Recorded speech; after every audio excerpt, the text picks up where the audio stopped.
nama Kristus Yesus Tuhan kita. Amin.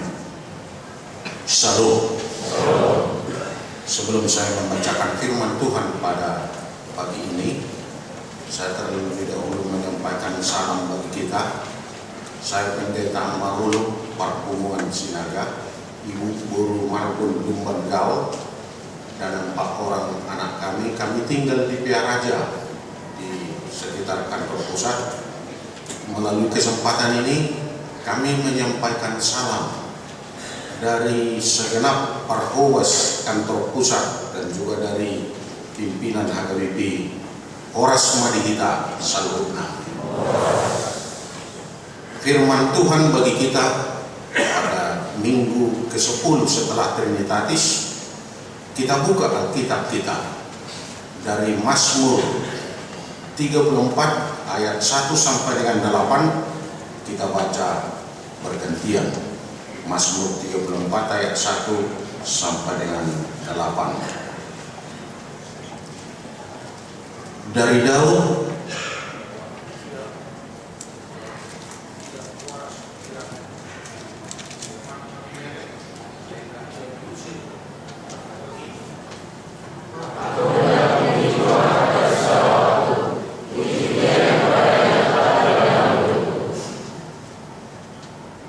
Karena Tuhan jiwaku bermegah, biarlah orang-orang yang rendah hati mendengarnya dan bersuka cita.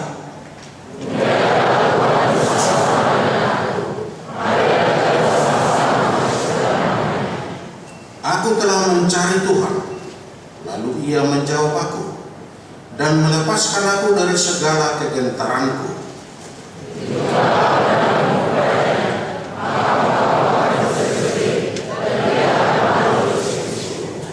Orang yang tertindas ini berseru dan Tuhan mendengar.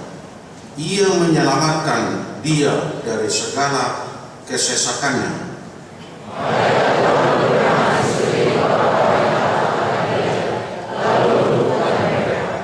Demikian firman Tuhan. Saudara-saudara yang seiman, tentu kita bersuka cita karena Tuhan melindungi kita, karena kita sehat, karena kita bebas, tiada ancaman, tiada tekanan dalam kehidupan kita. Itu yang kita syukuri. Tetapi saudara-saudara yang seiman, ada banyak orang di dunia ini yang merasa terancam. Mungkin terancam dalam hal ekonomi, atau mungkin terancam dalam hal keamanan, bahkan terancam jiwanya, tidak bebas berbicara. Saudara-saudara, dalam kondisi tidak aman, terancam, bagaimana orang bisa bersyukur? Bagaimana orang bisa memuji Tuhan? Bagaimana orang bisa berbicara, mengutarakan pendapat? Tentu itu tidak mungkin. Tetapi saudara-saudara, firman yang kita bacakan tadi adalah doa sekaligus kesaksian Daud dalam kondisi terancam nyawanya, dalam kondisi dikejar oleh Saul, mau dibunuh dengan sepasukan serdadu lengkap bersenjata. Daud dicari-cari, dikejar, kemana dia pergi akan segera dibunuh. Tetapi dalam kondisi tersebut Daud tidak menjerit, tetapi dia malah memuji Tuhan, bersyukur kepada Tuhan, dan bersuka cita di dalam Tuhan. Bagaimana itu bisa terjadi? Dan seandainya kita seperti itu, apakah kita bisa seperti itu? Menyatakan pujian, bersyukur kepada Tuhan. Daud mampu mengatakan, syukur bagimu Tuhan, aku memuji Engkau. Bagaimana dan dari mana kemampuan seperti itu bisa diutarakan oleh Daud dalam kondisi terancam? Saudara-saudara, selama hidupnya lebih dari 10 kali Daud pernah terancam nyawanya akan dibunuh. Walaupun kita tidak mungkin menceritakan itu seluruhnya, tetapi minimal 2. Daud pernah mau diancam oleh Saul, dan Daud juga pernah mau dibunuh oleh Goliat, musuhnya. Dan dalam segala kondisi itu, Daud tidak menangis. Daud malah dia bersyukur. Hal-hal yang masih dia bisa syukuri, dia syukuri kepada Tuhan, dan malah dia menyatakan kesaksiannya. Ini adalah Mazmur Daud. Dan salah satu Mazmur Daud yang lain yang terkenal, dia mengatakan, Tuhan adalah gembalaku. Mazmur 23. Tuhan adalah gembalaku, takkan kekurangan aku. Itu kesaksian Daud, walau dalam kondisi terancam. Siapa yang bisa mengatakan takkan kekurangan aku? Orang kaya mana yang bisa mengatakan tidak pernah kekurangan? Sebenarnya Daud pada kondisi itu, dia bukan orang kaya. Dia belum menjadi raja pada saat mengucapkan itu. Tetapi keyakinannya yang mengatakan seperti itu, bahwa Tuhan adalah gembalanya, dia takkan kekurangan. Walau dia berjalan dalam lembah kekelaman, tetapi Tuhan akan tetap menyertai dia. Itu kesaksian, itu ungkapan iman, bukan sekedar dibuat-buat dalam kondisi terancam. Jadi kita bersyukur kalau kita tidak pernah terancam. Tetapi kalau suatu saat ada gangguan, ada ancaman misalnya, bagaimana kita bisa memuji Tuhan? Bagaimana kita bisa berdoa kepada Tuhan? Apakah kita mampu menyatakan sesuatu sebagai ungkapan iman kita, sebagai penampakan dari iman kita kepada Tuhan? Saudara-saudara, iman itu tidak mungkin hanya di dalam hati. Iman percaya itu tidak mungkin hanya di dalam otak. Iman itu nampak di dalam cara kita berbicara, cara kita memandang, di dalam seluruh gerak kita, di dalam seluruh tingkah laku kita. Karena itu iman tidak pernah abstrak. Iman itu jelas, nampak, konkret di dalam tingkah laku kita, di dalam kehidupan kita. Saudara-saudara, dalam ayat ini ada beberapa hal yang sangat menarik, perlu kita hayati sebagai pedoman bagi kita juga, agar kita bisa meniru Daud. Daud adalah orang yang paling banyak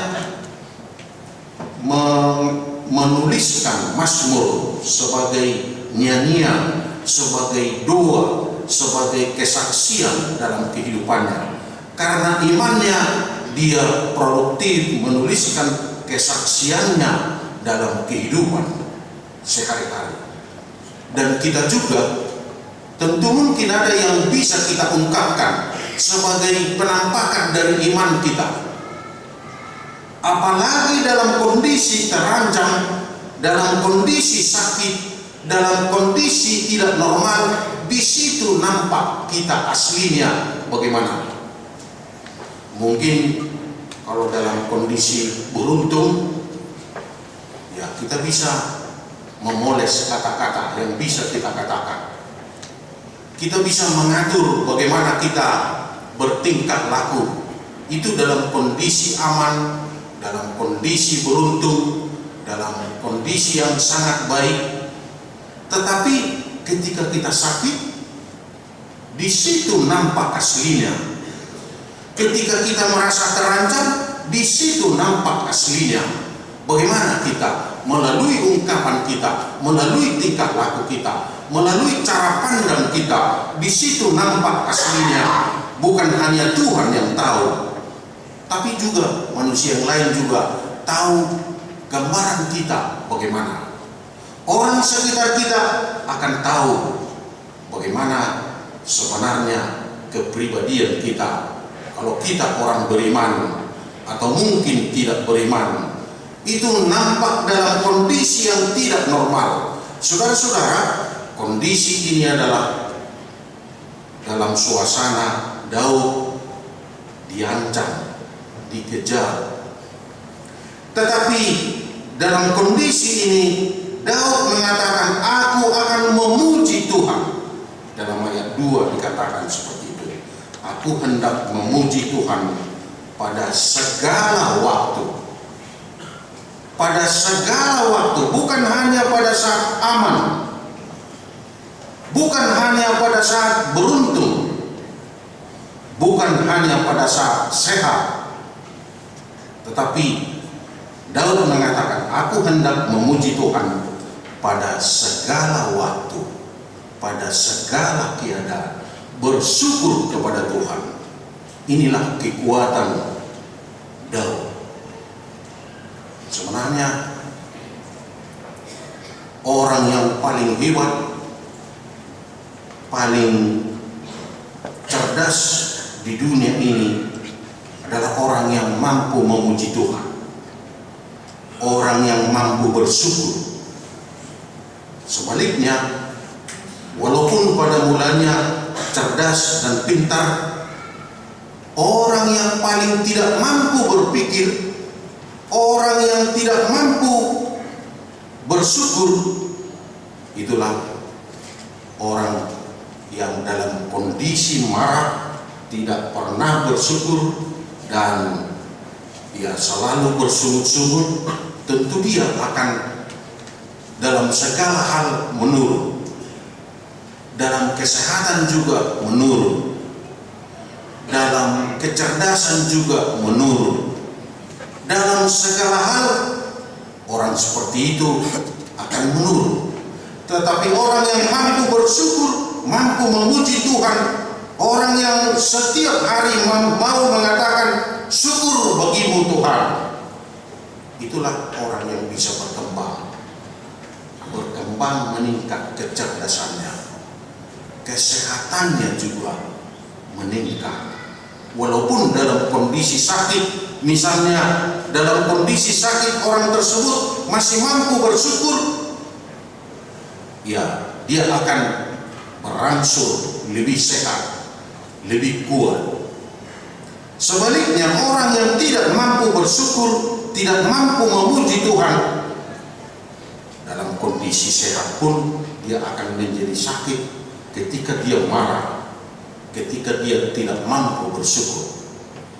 Inilah yang menjadi berita sukacita bagi kita pada minggu ini, supaya kita memuji Tuhan bukan hanya pada saat beruntung, bukan hanya pada saat sehat, tetapi dalam segala hal, dalam segala waktu.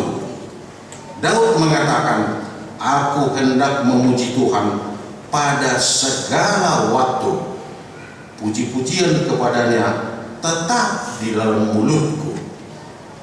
Itu merupakan kesaksian Daud. Dan ini bukan hanya kata-kata, bukan hanya di mulut, tetapi dalam perbuatannya seperti itu.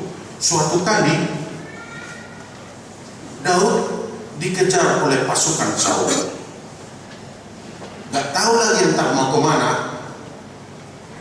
Pada saat itu Daud melihat ada gua lubang dari batu, tetapi berlubang ke dalam agak lebih dalam. Dia masuk ke sana.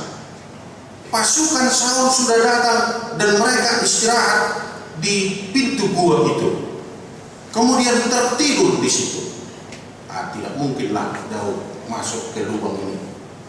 Mereka lihat, mereka periksa gua itu, pintunya ada sarang laba-laba.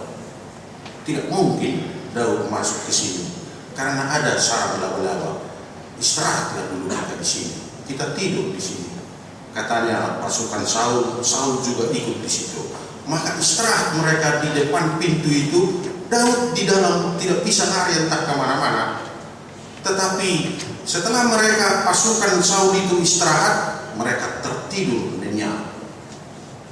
Daud keluar, diambilnya pisaunya, dipotongnya sudut jubah Saul, dipotong, dibawa. Kemudian setelah berada di tempat yang jauh, Daud berbicara, saya tidak akan membunuh Saul, walaupun kesempatan itu ada bagi saya. Ini lihat, sudut jubahnya saya ambil. Itu berarti pada kesempatan itu saya bisa balas dendam kepadanya, tapi saya tidak akan membunuh karena Tuhan melarang kegiatan seperti itu. Saudara-saudara, seperti itu penyertaan Tuhan kepada Daud. Tuhan bukan hanya menyertai Daud, tidak. Tuhan bukan hanya menyertai orang pada zaman dahulu kala, tetapi juga sekarang. Kalau malaikat Tuhan menyertai Daud, maka masa kini juga malaikat Tuhan menyertai setiap orang yang beriman kepada Tuhan. Tuhan memelihara semua orang dan bahkan menjaga, melindungi setiap orang yang beriman kepadanya. Itu yang disebut dalam istilah teologi providensia di pemeliharaan Tuhan, perlindungan Tuhan. Kalau kita lihat di setiap kota ada orang yang tidak waras,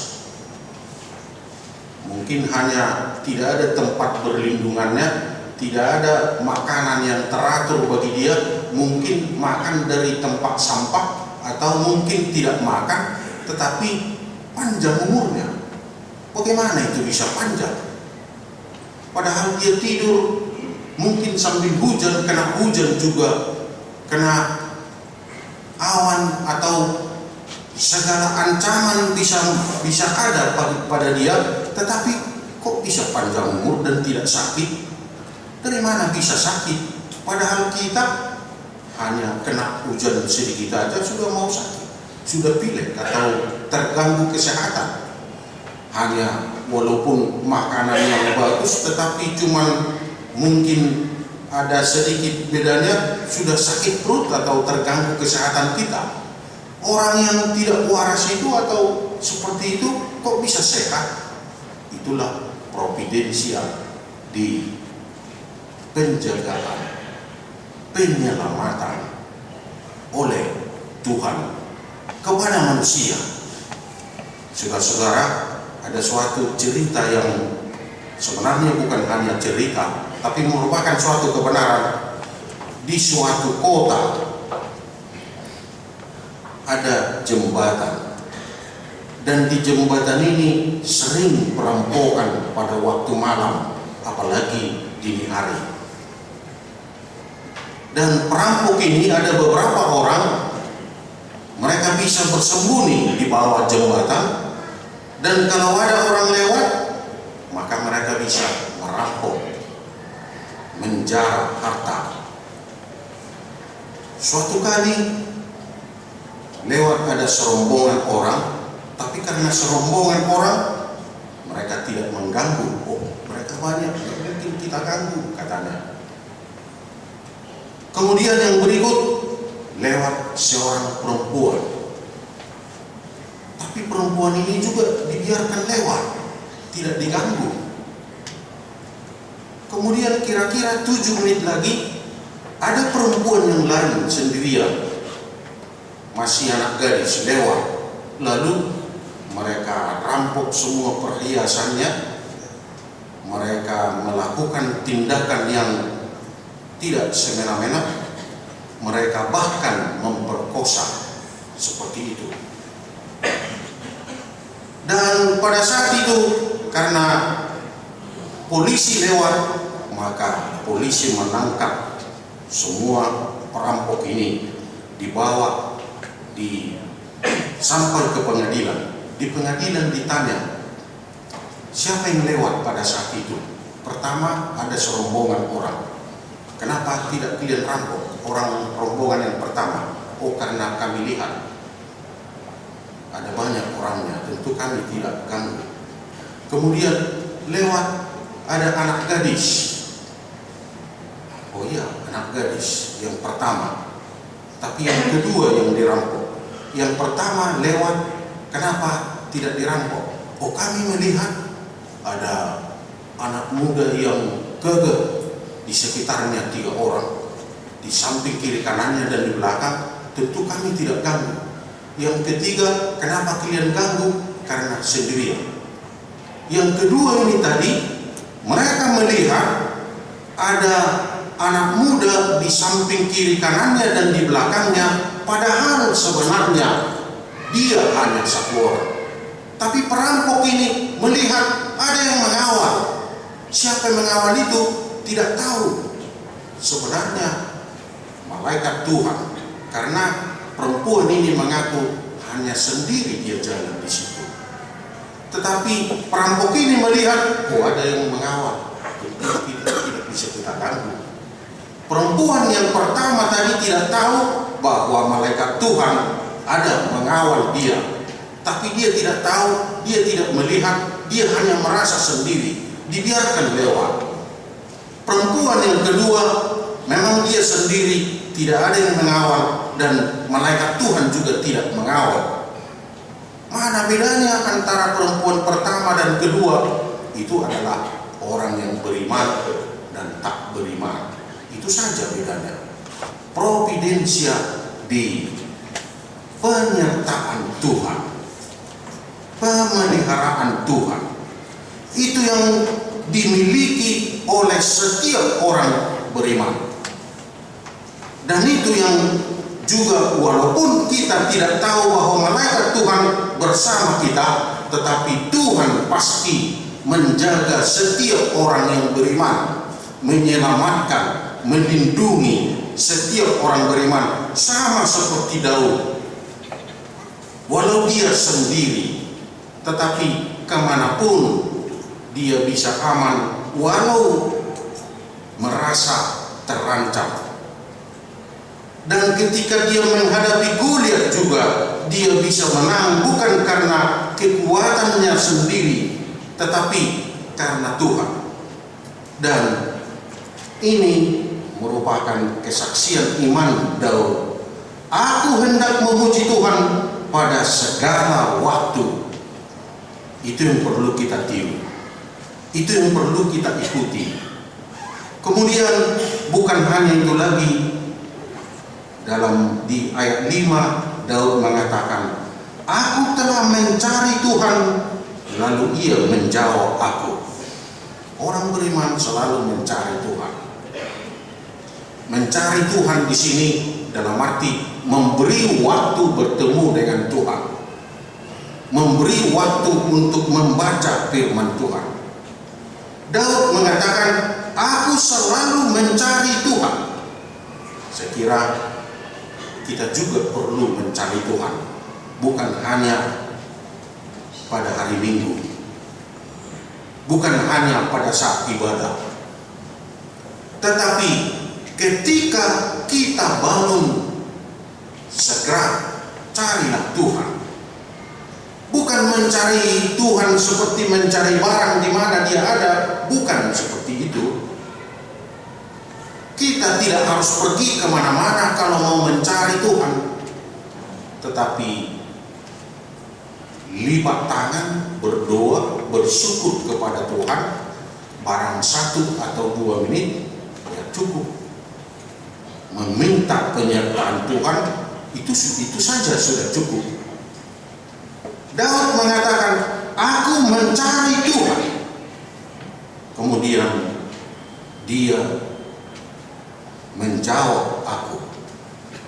Ini bukan hanya berlaku pada Daud, tetapi juga berlaku bagi setiap orang, bagi kita seluruhnya. Tuhan itu sangat dekat bagi orang yang memanggil Dia.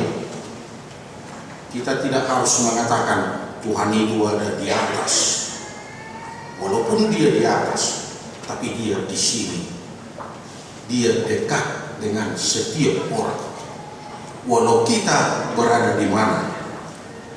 Itu yang perlu kita syukuri. Bagaimana Daud mencari Tuhan? Hanya dengan bersyukur, berdoa kepada Tuhan. Saudara-saudara, renungkanlah hari ini. Apa yang bisa Anda syukuri? Atau mungkin ada keluhan di dalam diri Anda. Tetapi jangan hanya keluhan ini yang dipikirkan. Sebagai pengganti untuk mengeluh, bersyukurlah kepada Tuhan. Apa yang bisa disyukuri? Masih adakah yang bisa disyukuri dalam kehidupan ini? Syukurilah dulu itu. Bersyukur kepada Tuhan. Orang yang mampu bersyukur, orang seperti itulah yang paling sukses di dunia ini. Seandainya kita teliti pribadi orang-orang yang sukses, pasti orang mereka itu sering bersyukur kepada Tuhan. Atau sebaliknya, seandainya kita teliti orang-orang yang selalu gagal atau tidak pernah berhasil, pasti karena mereka selalu khawatir, bersungut-sungut, tidak pernah bersyukur. Karena itu kemampuan bersyukur itu menjadi sekaligus kemampuan kita untuk berhasil dalam apapun pekerjaan kita. Jika kita mampu bersyukur, jalan untuk keberhasilan kita sudah terbuka. Penyertaan Tuhan sudah terjamin bagi setiap orang yang bersyukur kepadanya. Kemudian yang ketiga yang kita lihat dari perikop ini, di dalam ayat 5 juga itu dikatakan, di ayat 8, malaikat Tuhan berkemah di sekeliling orang-orang yang takut akan Dia. Malaikat Tuhan itu ada di sekeliling orang-orang yang bersyukur, orang-orang yang beriman, orang-orang yang percaya kepada Tuhan. Walaupun kita tidak pernah melihat malaikat itu dengan mata kita. Malaikat Tuhan ada, itulah keyakinan Daud. Bagaimana? Apakah kita, kalau kita hanya mampu melihat orang, melihat barang-barang atau benda-benda yang konkret, tetapi selain itu, sebaiknya kita yakini bahwa Tuhan, malaikat Tuhan ada di sekitar kita. Bersyukurlah kepada Tuhan dalam segala hal, bukan hanya dalam hal kesehatan, bukan hanya dalam hal sukacita. Bersyukurlah kepada Tuhan dalam segala hal. Madok mulyate mahamutu Jehovah dina saluhut. Itu kita perlu bersyukur. Saudara-saudara, kalau Daud disertai Tuhan, itu yang kita sebut tadi providensia di penyertaan Tuhan. Bagaimana kita supaya kita juga seperti itu, supaya kita memiliki penyertaan Tuhan? Bagaimana caranya? Tentu sama seperti Daud ini, kita meniru Daud, ikhlas memuji Tuhan, bersyukur pada Tuhan, walau banyak tantangan, walau banyak penderitaan, tetapi masih ada yang bisa kita syukuri. Itulah cara pertama, bersyukur kepada Tuhan. Bersyukur kepada Tuhan sebab Tuhan itu baik. Kemudian yang kedua, sama seperti Daud di sini, supaya kita bisa memperoleh, memiliki penyertaan Tuhan, sebaiknya kita rendah hati dan mampu bersuka cita walaupun dalam kondisi kesulitan. Orang yang rendah hati itulah orang yang paling sukses di dunia ini. Bagaimana kita bisa rendah hati? Daud memang benar-benar rendah hati. Dia tidak membunuh Saul. Dia tetap mengakui bahwa Saul itu adalah orang yang diurapi Tuhan. Daud mengatakan, pantang mengganggu orang seperti Saul yang diurapi Tuhan, walaupun pada saat tertentu dia salah, walaupun Saul memiliki kekurangan juga di dalam kehidupannya, walaupun Saul memiliki kesalahan yang fatal dalam kehidupannya, tetapi Daud mengatakan pantang mengganggu orang yang diurapi oleh Tuhan. Kemudian cara yang ketiga, setia dan takut kepada Tuhan setiap saat. Orang yang takut kepada Tuhan, takut kepada Tuhan adalah permulaan dari kecerdasan, kepintaran. Saudara-saudara, itulah yang perlu disarankan kepada kita, supaya kita tetap disertai Tuhan. Carilah Tuhan setiap pagi. Ketika Anda sudah bangun, barang 1 menit, kalau berdasarkan almanak HKBP misalnya, kita buka ayat hari itu, entah ayat apapun itu, sudah cukup bagi kita. 1 menit membaca itu dan berdoa. Penyertaan Tuhan akan kita miliki jika kita mampu bersyukur kepada Tuhan dalam segala hal, dalam setiap waktu, seperti yang dikatakan oleh Daud. Dia bersyukur kepada Tuhan, dan karena itu dia menjadi raja. Daud bukannya orang bangsawan sebelumnya. Dia seorang gembala domba. Dia selalu tinggal di ladang. Tetapi berdasarkan iman, dia memperoleh kecerdasan, kemampuan, dan dia disertai Tuhan sehingga dia menjadi raja. Dia menjadi raja yang paling sukses di antara seluruh raja-raja Israel. Demikian juga Tuhan menyertai kita masa kini. Penyertaan Tuhan bukan hanya pada zaman dahulu kala, tetapi masa kini juga. Inilah berita sukacita bagi kita, karena Tuhan selalu menyertai kita. Tuhan selalu mengasihi kita. Bersyukurlah kepada Tuhan, sebab Dia baik.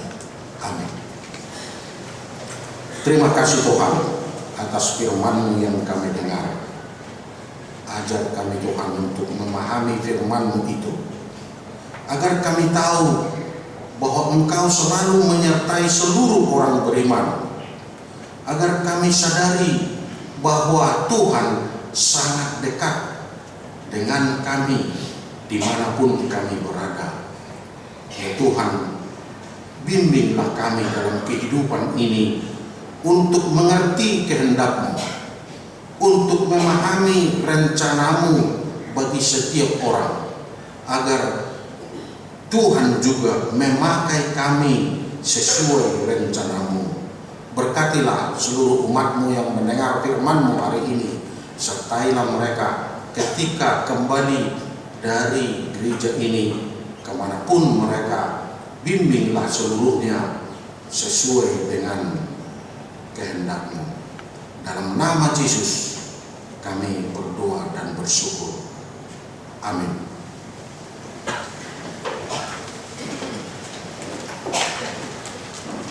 Sambil mengumpulkan persembahan ke